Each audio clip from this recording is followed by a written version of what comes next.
Bismillahirrahmanirrahim. Assalamualaikum warahmatullahi wabarakatuh. Alhamdulillahirabbil alamin. Wassalatu wassalamu ala asrofil anbiya'i wal mursalin wa ala alihi wa sahbihi ajmain. Asyhadu an la ilaha illallah wa asyhadu anna Muhammadan abduhu wa rasuluh. Allahumma salli ala Muhammad wa ala ali Muhammad. Ya ayyuhalladzina amanu taqullaha haqqa tuqatih wa la tamutunna illa wa antum muslimun. Qala Allah ta'ala fil Qur'anil Karim. A'udzu billahi minasy syaithanir rajim. Bismillahirrahmanirrahim. Ya ayyuhalladzina amanu anfusakum wa ahlikum naro waquduhan nasu wal hijarah uiddat lil kafirin. Saudara-saudaraku yang dirahmati Allah Subhanahu wa taala, marilah kita sanjungkan puji kita kepada Ilahi Rabbi, yang mana Allah Subhanahu wa taala telah memberikan nikmat yang tak terhingga kepada kita, yaitu nikmat iman, nikmat Islam, dan nikmat ihsan dan sehat. Mudah-mudahan salawat serta salam dilimpahkan kepada junjungan alam Nabi Muhammad SAW, juga kepada keluarganya, para sahabatnya, dan tidak lupa kepada kita sebagai umatnya. Amin ya Allah ya Rabbal alamin.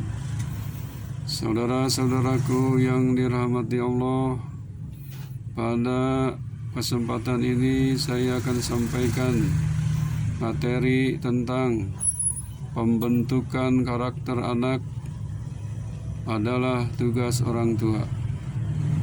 Pembentukan karakter anak adalah tugas orang tua. Sekarang maraknya aksi pencabulan dan kekerasan seksual terhadap anak-anak yang terjadi saat ini telah membelalakan mata kita semua. Pelakunya tidak hanya orang dewasa, tapi juga merambah ke anak baru gede atau ABG, bahkan anak-anak di bawah umur. Banyak faktor yang menyebabkan pelaku pencabulan nekat melakukan perbuatan keji itu. Di antaranya, pengaruh yang sangat kuat adalah adegan kekerasan dan porno atau video porno yang gampang diakses baik di warnet dan alat komunikasi lainnya. Tentu kejadian ini bisa dijadikan media introspeksi bagi kita sebagai orang tua atau keluarga di sekitar kita. Kenapa hal itu bisa terjadi di sekitar kita? Orang tua dan keluarga sebagai komunitas terkecil dalam masyarakat sudah selayaknya peduli terhadap perkembangan anaknya. Mungkin mental dan agama anak-anak kita belum kuat, karena kurang mendapatkan ilmu agama secara memadai. Juga kita sebagai orang tua kurang peduli. Anak-anaknya tidak pernah diajak bicara dan dikontrol tentang ilmu agamanya.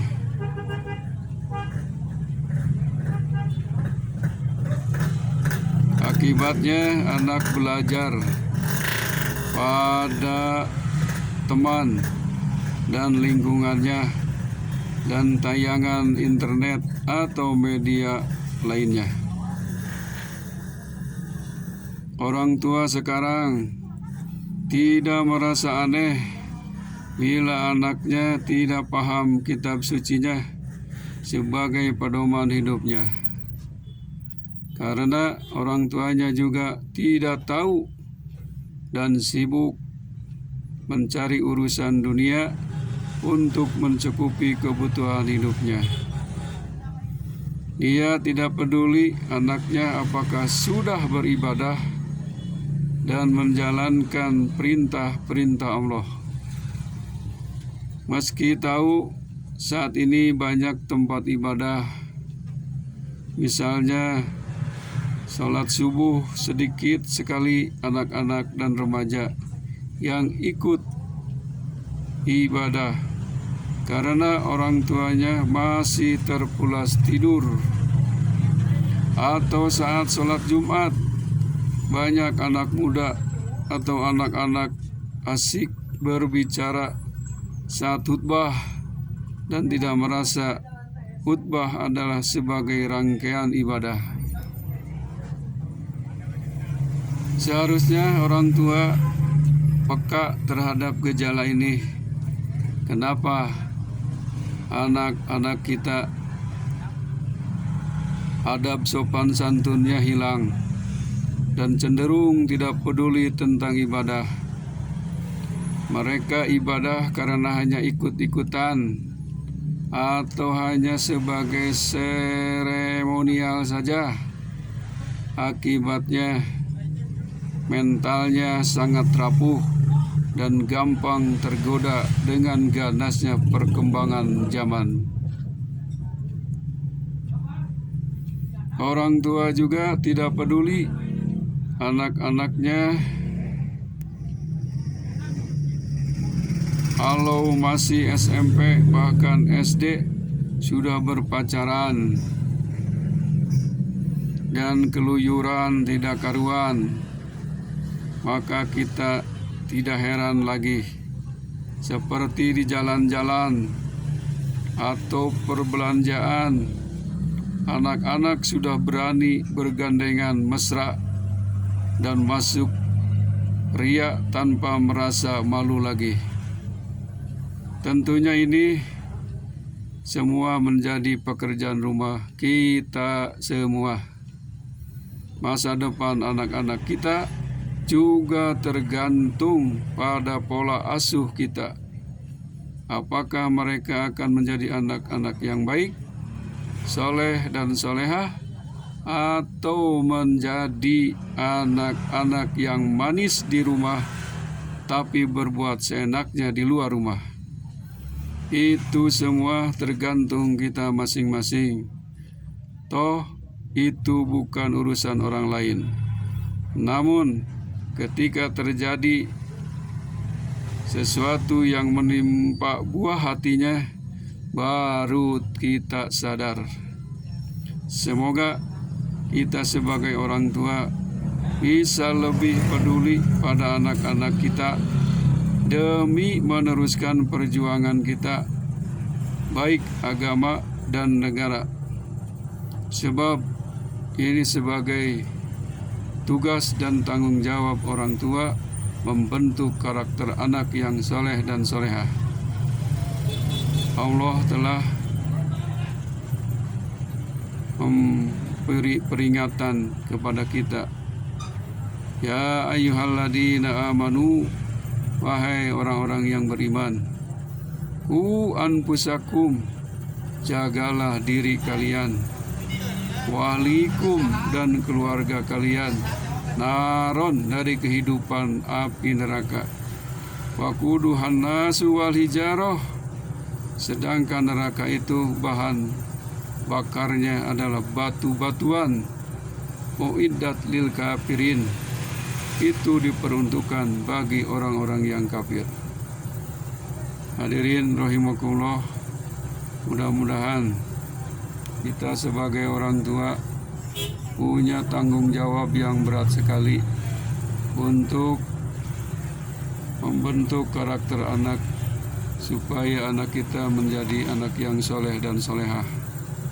Mudah-mudahan dengan sekuat tenaga kita istiqomah dan jangan putus asa, sebab nanti di akhir zaman anak-anak sudah berani melawan kepada orang tua. Jelaslah sekarang sudah banyak terjadi anak durhaka kepada orang tua. Malahan bukan durhaka lagi, melawan juga sudah biasa. Malahan orang tua dibunuh ibu bapaknya karena anak itu karakternya karakter binatang. Mudah-mudahan kita semua dengan tema ini, pembentukan karakter anak, kita terdorong dan punya inisiatif. Bagi kita sebagai orang tua yang punya anak, marilah introspeksi diri. Anak harus selalu diwaspadai, harus selalu ditelusuri bergaulnya dengan siapa, kalau keluar dengan siapa. Kalau lebih bagus sebagai orang tua mengarahkan anak supaya rajin beribadah, berangkat ke masjid untuk sholat berjamaah atau mengaji. Insya Allah kalau arahannya baik, insya Allah akan membentuk anak yang soleh, yang solehah. Akhirul kalam, Assalamualaikum warahmatullahi wabarakatuh.